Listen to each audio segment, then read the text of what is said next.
வணக்கம் நண்பர்களே. கூடுதல் கொலை வழக்கு புறசாட்சியாக மாறியது யார்? அவர் காதலித்த சுவாதி என்கின்ற அந்த பெண் தான். நீதிமன்றமே கண்டிக்கும் அளவிற்கு அவர் புறசாட்சியாக மாறி போனார். இப்பொழுது திருநெல்வேலி நடந்திருக்கிற இந்த ஆணவ கொலையில கவின் காதலித்த அந்த பெண் மருத்துவர் தான் எனக்கும் கவினுக்கும் காதலி இல்லைன்னு சொன்னாங்க. ஆனால் இது ஒரு நெருக்கமாக இருக்கின்ற புகைப்படங்கள் இணையமெங்கும் இப்பொழுது பரவி கொண்டிருக்கிறது. காதல் என்பது குற்றமா? ஒரு ஆணை ஒரு பெண் காதலிப்பதும் ஒரு பெண்ணை ஒரு ஆண் காதலிப்பதும் இயற்கை அல்லவா? ரொம்ப மிக முக்கியமான விஷயம் என்னன்னு பாத்தீங்கன்னா, இந்த மாதிரியான கேஸ்கள்ல ஒரு சிலர் தான் மிக தெளிவாகவும் தீர்க்கமாகவும் நிற்கிறார்கள். உடுமலை பெற்ற சங்கர் கொலை வழக்கில் தன்னுடைய பெற்றோருக்கே தண்டனை வாங்கி கொடுத்தார் கௌசல்யா. நம்ம அதெல்லாம் பார்த்தோம். ஆனால் பெற்றவங்களுக்கு தெரியாதவர்கள்ன்ற காதல் தவறுதான், இல்லை சொல்ல. ஆனா காதலிச்சுட்டாங்க. காதலிச்சவங்களை யாருக்கு மறைச்சு கட்டி வைக்க போறீங்க? ஏன் அந்த பையன் நல்லவனா இருக்கான், அந்த குடும்பம் நல்ல குடும்பமா இருக்கு, பெண் அங்க போனா வாழ மாட்டாளா? இன்னும் எத்தனை நாளுக்கு சாதி என்கின்ற வெறியை தலையில் சுமந்து கொண்டே இருக்கிறது. இந்த சாதி வெறியை சுமந்துகிட்டு தான் அமெரிக்காவில் இருக்கிற நிறைவேறிக்கு எதிராக நாம் குரல் கொடுக்கிறோம், தென்னாப்பிரிக்காவில் இருக்கிற நிறைவேறிக்கு எதிராக நாம் குரல் கொடுக்கிறோம். வெட்கக்கேடாக இல்லை, மானக்கேடாக இல்லை. ஒரு உயிரை கொள்வதற்கான உரிமையை யார் உங்களுக்கு கொடுத்தது? இன்றைக்கு திருநெல்வேலியில இறந்து போன அந்த பையன் ஐடி நிறுவனத்தில் ஏற்கனவே 1 லட்சம் ரூபாய்க்கு ஒரு சம்பளம் வாங்குகிறவராக இருக்கிறார். அவர் காலத்தில் அந்த பெண் சித்த மருத்துவராக இருக்கிறார். அவரை கொலை செய்த அந்த பெண்ணுடைய சகோதரர் நன்கு படித்தவர். அந்த பெண்ணுடைய பெற்றோர்கள் காவல்துறையில் அதிகாரிகளாக இருப்பவர்கள். இந்த பையன் இறந்து போன கவினுடைய வீட்டிலுமே ஒரு நல்ல வசதியானவங்க, இவங்களை விட ஒரு படி மேல இருக்கிறவங்க தான், எல்லாம் படிச்சவங்க தான். எந்த விதத்துல அந்த பெண் குடும்பத்தாரை விட்டு இவர்கள் குறைந்து விட்டார்கள்னா இல்லைன்னு தான் சொல்லணும். ஆனாலும் அங்கே குறுக்க இருக்கிற ஒன்றே ஒன்று, கண்ணுக்கே தெரியாத ஒரு எல்லை கூடுதான் சாதிய எல்லை கூடு. இதற்கு அடிப்படையாக இருப்பதை தவிர்க்க வேண்டிய கட்டாயத்தில் நாம் இருக்கிறோம். அது எதுவாக இருந்தாலும் சரி, கண்ணுக்கு தெரியாத இந்த பூதத்தை நமக்கிடையே வைத்திருக்கின்ற, இந்த எல்லைக்கோட்டை நமக்குள்ளே வைத்திருக்கின்ற இந்த அடிப்படைவாத முட்டாள்தனமான மோட்டுத்தனமான கேட்கவே பேசவே கூசுகின்ற கேவலமான சாதிய மனோபாவத்தை ஒழிக்க வேண்டிய கட்டாயத்தில் நாம் இருக்கிறோம். ஆனா அதே நேரத்துல ஆண்களுக்கும் பெண்களுக்கும் இருக்கின்ற ஒரு மிக முக்கியமான கடமை என்ன தெரியுமா? உங்களை பெற்று வளர்த்தவர்களுக்கு நீங்கள் உண்மையாக இருக்கும். காதலிக்க வேணான்னு சொல்ல, அந்த காதல் நம்ம பெற்றோர் ஏற்றுக்கொள்வார்களாங்கிறத பாருங்க. இதால் நமக்கு என்ன லாபங்கிறத யோசிக்கும். படித்த பண்புள்ள ஒரு சமூகமாக அறியப்படுகின்ற தமிழ் சமூகத்தில் இந்த ஆணவ கொலைகள் மிகப்பெரிய அதிர்வலைகளை ஏற்படுத்துகின்றன. இடையில் வந்த இந்த சாதி, இடையில் கொண்டு வரப்பட்ட இந்த சாதி, இடையில் இந்த மண்ணுக்கு இறக்குமதி செய்யப்பட்ட இந்த சாதி ஒருவரின் மீது இன்னொரு அதிகாரம் செலுத்துகின்ற போதையை நமக்குள் ஊட்டி விட்டு எனக்கு கீழே இருக்கான், எனக்கு கீழே இருக்கான், எனக்கு கீழே இருக்கான்னு ஒருத்தனை போட்டு மிதிச்சுக்கிட்டே இருக்கிறதால வருகின்ற ஒரு மிக கொடூரமான ஒரு மனோபாவம் அப்படின்னு சொன்னா இதுல எந்த விதமான மாற்று கருத்துக்களுமே இருக்க போவதில்லை. சொல்லப்போனா இந்த சாதி வெறிய ஒரு மனோவியாதி தான். என்னை விட நீங்களோ, உங்களை விட நானோ உயர்ந்தவனாக இருப்பதற்கோ தாழ்ந்தவனாக இருப்பதற்கோ எந்த முகாந்திரமும் கிடையாது, எந்த அடிப்படையும் கிடையாது. என் அறிவால் நான் உயர்ந்தவனாக இருந்திருக்கலாம், என் படிப்பால் நான் உயர்ந்தவனாக இருந்திருக்கலாம், என் செல்வத்தால் நான் உயர்ந்தவனாக இருந்திருக்கலாம். ஆனால் சாதி என்கின்ற ஒன்றினால் யாரும் யாரை விட உயர்வாகவோ தாழ்வாகவோ இருப்பதற்கு எந்த விதமான அடிப்படை முகாந்திரமும் கிடையாது. சொந்த சமூகத்துக்குள்ளே ஆணவ கொலைகள் நடக்கிறது. ஆனால் இப்படி தாழ்த்தப்பட்டவர்களுக்கு எதிராக நடக்கின்ற ஆணவ கொலைகளை இந்த பொது சமூகம் கண்டிக்கிறதா என்றால் இல்லைன்னு தான் சொல்லணும்.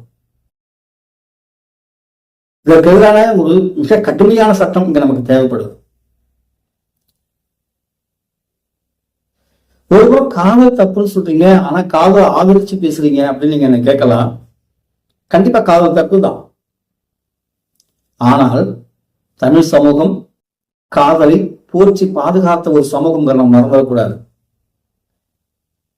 நம்முடைய அகநாவலை எடுத்து படிச்சு பாருங்க, நம்முடைய இலக்கியங்களை படிச்சு பாருங்க, காதலுக்கு ஒரு மிக முக்கியமான இடத்தினை கொடுத்திருப்பாங்க. இடையில் வந்த சாதி, மீண்டும் மீண்டும் சொல்கின்றேன், இடையில் வந்த சாதி, இடையில் வந்த மதங்களால், இடையில் வந்த சாதிகள் இங்க இருக்கிற நம்முடைய பெருமையை குலைச்சதுனால்தான் இந்த மாதிரியான கீழ்த்தரமான ஆணவ கொலைகளை நாம் பார்க்க வேண்டியதாக இருக்கு.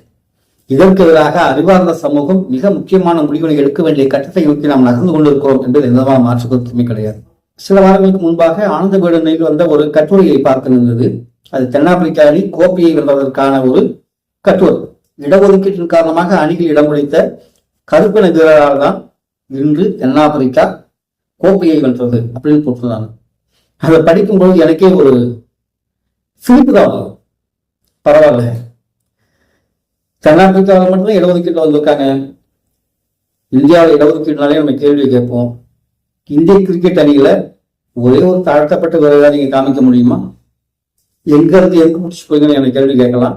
எல்லா விஷயக்குமே காரணம் இருக்கிறது. அமெரிக்க நிறுவனத்துக்கு எதிராக போராடுவோம், யூதர்களுக்கும் பாலஸ்தீனர்களுக்கும் இடையில் இருக்கிற சண்டைக்காக நாம் கருத்துக்களை வருந்து கட்டி கொண்டு சொல்லுவோம். தென்னாப்பிரிக்காவிற்கு நிறுவனத்துக்கு எதிராக நாம் கருத்துக்களை சொல்லுவோம்.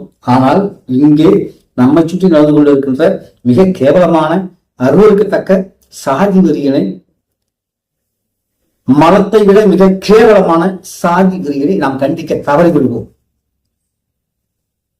இங்கு சாதி இல்லை என்பவனும் சமத்துவம் வேண்டும் என்பவனும் சாதி வேண்டும் என்பவனோடு சேர்த்துதான் பார்க்கப்படுகிறார்கள். சாதி பெருமை பேசுவதோடு சேர்த்துதான் பார்க்கப்படுகிறார்கள். சொல்றாங்க சாதி பெருமை அல்ல குடிப்பெருமை.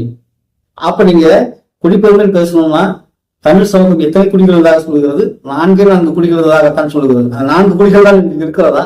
நீங்க சொல்கின்ற குடிப்பெருமையை நாம் ஏற்றுக்கொள்வோம். இங்கு எத்தனை சாதிகளை நாம் பிரித்து வைத்திருக்கோம். இந்த சாதி வரி ஊட்டுகின்ற நஞ்சுதான் இந்த ஆணவ கொலைகள் நடப்பதற்கு மிக முக்கியமான காரணமாக இருக்கிறது. இதையே பொது சமூகம் மனமோது கண்டிக்க மாட்டேங்குது. வேறு ஒரு சமூகத்திற்கு ஏதாவது தீங்கு நடந்து விட்டால் தமிழகமே ஸ்தம்பித்து போகிறது. ஆனால் ஒரு தாழ்த்தப்பட்டவன் கொல்லப்பட்டால் அதை ஏதோ ஒரு பூச்சி நசுக்கிட்டு போன மாதிரி அப்படியே கடந்து போகிறீங்களே. மனிதர்கள் தானே எல்லோருமே. உங்களுக்கு மனித தன்மை இருக்கிறது இல்லையா? காதலிச்சுட்டாங்க, கட்டி வச்சா என்ன நம்ம குறைஞ்சிட போறோம்? எத்தனை பேர் நான் காண்பிக்கட்டுமா? அவர்கள் தாழ்த்தப்பட்டவர்களுக்கு தெரிந்த பின்னும் அவர்கள் விவரிக்கணும், நாம் விவரிக்கணும் என்று உணர்ந்த பின்னும் அந்த பையன் நல்லா இருக்கான், அந்த பொண்ணு நல்லா இருக்கா, நான் என் பையனை கொடுக்குறேன், நான் என் பொண்ணை கொடுக்குறேன், அவனை என் வீட்டுக்கு எடுத்துக்கிட்டு மிக சந்தோஷமாகவும் நிம்மதியாகவும் மிகவும் அழகாக குடும்பத்தை நடத்துகிற எத்தனை பேர் நம்மளுக்கு காமிக்கணும். வாழ்ந்துட்டு போகட்டுமே இந்த மண்ணில். அவங்களும் ஏன் அவங்களை துரத்தி கொலை பண்ணணும்? ஏன் அவங்களை துரத்தி விரட்டி எடுக்கணும்? ஏன் அவங்களை பிரிச்சு வச்சு அழகு பார்க்கணும்? காதல் என்பதும் சாதாரண விடயம் கிடையாது. தனக்கான இணையை தேர்ந்தெடுப்பது மிக மிக முக்கியமான ஒன்றாக இருக்கிறது. இந்த சாதியான கொலைகள்ல பார்த்தோம்னாக்க இணைகள் பிழந்து போகிறார்கள். நான் காதலிக்கல, எங்களுக்குள்ள நட்புதான் இருந்தது, இந்த மாதிரி எல்லாம் பொய் சொல்லிட்டு போயிடுறாங்க. அப்போது பாதிக்கப்படுகிறது யார்? இவர்கள் தான். அதான் சொல்றோம், படிங்க, வேலைக்கு போங்க, சம்பாதிங்க, பொருளாதாரத்துல மேல வாங்க. ஆனால் எல்லா இடத்துலையும் வேலை கிடைக்குதா? எல்லா இடத்துலையும் தொழில் பண்ண முடியுதா? அங்க என்னென்ன நம்ம நடக்குமுறைகளை பார்க்க வேண்டியதாக இருக்கிறது தெரியுமா? தோல் மேல கை போட்டுக்கிட்டே நாங்க சாதிலாம் பார்க்கறது கிடையாது, நாங்க எல்லாரோடையும் பேசுவோம், எல்லார் வீட்டுக்கு போவோம், எல்லார் வீட்டுக்கும் வருவோம்பாங்க. ஆனால் அங்கு அவர்கள் நுட்பமான ஒரு எல்லைக்கோட்டை வகுத்து வைத்திருப்பார்கள். அங்கு அவர்கள் நிறைய எல்லைக்கோடுகளின் தடுப்புகளையும் போட்டு முன்னேற்றத்தை தடுப்பார்கள்.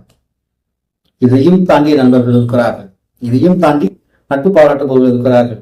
அவங்கள பார்த்தா இந்த பொது சமூகம் திருந்தார்கள். பெரும்பான்மையாக இருக்கிற சாதி வெறியர்களுடைய சாதி புத்தியை தான், அந்த சாணியைத்தான் மூளையை அடைச்சிக்கிட்டு கொலை பண்ண போகுது.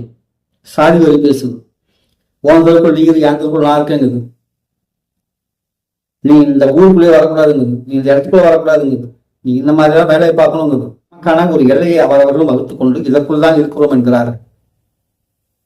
இந்த சாதியான கொலைகளை தடுப்பதற்கு அறிவார்ந்த பொது சமூகம் கண்டிப்பாக முன்வர வேண்டும். அதே நேரத்தில் இளைஞர்களுக்கு நாம் வைத்திருந்த வேண்டுகோள் ஒன்றே ஒன்றுதான், தயவு செஞ்சு அப்பா அம்மாவுக்கு தெரியாத எந்த காதல் விளையாட்டுகளிலும் ஈடுபடாதீர்கள். காதலே வேண்டாம். நல்லா படிங்க, மேலே போங்க, முன்னேறுங்க, உங்களை உயர்த்தி கொள்ளுங்கள். மற்றவங்களை பத்தி எந்த நேரத்திலும் இதை பத்தி கவலையே படாதுங்க. அதே நேரத்தில் காதல் வந்துருச்சுன்னா உங்கள் பெற்றோர்கள் ஏற்றுக்கொள்கிறார்களா என்று பாருங்கள். இந்த காதல் பிரிக்க முடியாதாக இருந்தால் தயவு செய்து காதலித்து விடாதீர்கள். அப்படி காதலிச்ச பெண்ணையோ பையனையோ கைவிட்டு விடாதீர்கள். ஏன்னா காதல் புனிதமானது. இங்க இருக்கின்ற சாதிய சாக்கடைகளை விட, சாதிய சங்கடங்களை விட காதல் மிகவும் புனிதமானது. இந்த காதலுக்கு உண்மையாக இருப்பது காதலிப்பவர்களுடைய கடமை. எனவே தயவு செய்து காதலிக்காதீர்கள். காதலித்து விட்டால் காதலில் ஏமாற்றி விடாதீர்கள். சாதியான கொலைகளுக்கு எதிராக மிக மிக கடினமான சட்டங்கள் இயற்றப்பட வேண்டும். எதிர்காலத்தில் எளியும் அறிவார்ந்த சமூகம், முன்னேறிய சமூகம், பண்பாட்டு சமூகம் என்று சொல்லிக் கொள்கின்ற இந்த தமிழ் சமூகத்தில் சாதி என்கின்ற மலம் மீண்டும் வராமல் பார்த்துக் கொள்வது ஒவ்வொரு அறிவாளிகளின் கடமையாக இருக்கிறது, ஒவ்வொரு பண்பாளர்களின் கடமையாக இருக்கிறது. யாதும் ஊரே யாவரும் கீழே என்ற கணியன் பூங்கொன்றையின் மண் இது என்பதை நாம் மறந்துவிடக்கூடாது. எல்லாரையும் உறவினர்கள் அப்படின்னும் போது சாதிய சங்கடங்களுக்கு இடமே கிடையாது. மீண்டும் ஒரு முறை சாதியான கொலைகளுக்கு எதிராக நம்முடைய கண்டனங்களை தெரிவித்துக் கொள்கின்றோம். சாதியான கொலைகளால் பாதிக்கப்படுகின்ற குடும்பங்களுக்கு நீதி கிடைக்க வேண்டும். சாதியான கொலைகளில் நிகழாதிருக்க கடுமையான சட்டங்கள் வேண்டும்.